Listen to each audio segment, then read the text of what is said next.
Hi guys, Jan Marco van EM Studios weer. So vandag is woensdag, is die laaste dag van 2025. En guys, is 6:10 nou. So ons gaan ons laaste shoot doen en dis 'n couple shoot hier in Barkstraat in New Wellington.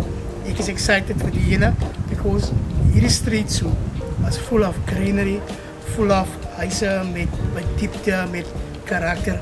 So my aim is om al hierdie goed uit te beeld in hierdie shoot. So is dit 'n couple wat op pad is. So ons gaan so lank prep waar ons hier 'n shortlist gaan waar ons die location gaan om onsself reg te kry. Okay? So ons gaan die hele record, so follow us. Das Jamie guys kyk na dit. Hi guys, so ja, terwyl die couple op pad is, wanneer ek vinnig chat oor autoshoots, okay?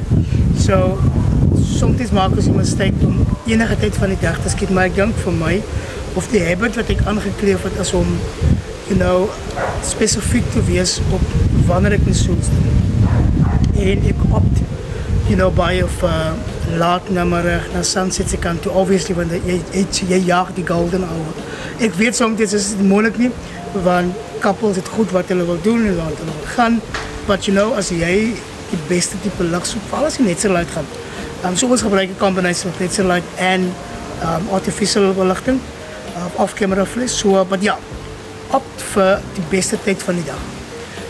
Because jy gaan die beste tipe lig ontvang. So ja, ons gaan hierdie shoot, gaan ons 'n combination doen van off-camera flash and natural light, because daar's nie 'n comparison met die golden hour nie, die yellowish, orange tones wat jy kry op jou shots. So ja, opt vir natural light en opt Alex Carbon. Alex Courtney. En ons is hier vir ons engagement shoot. Stay tuned.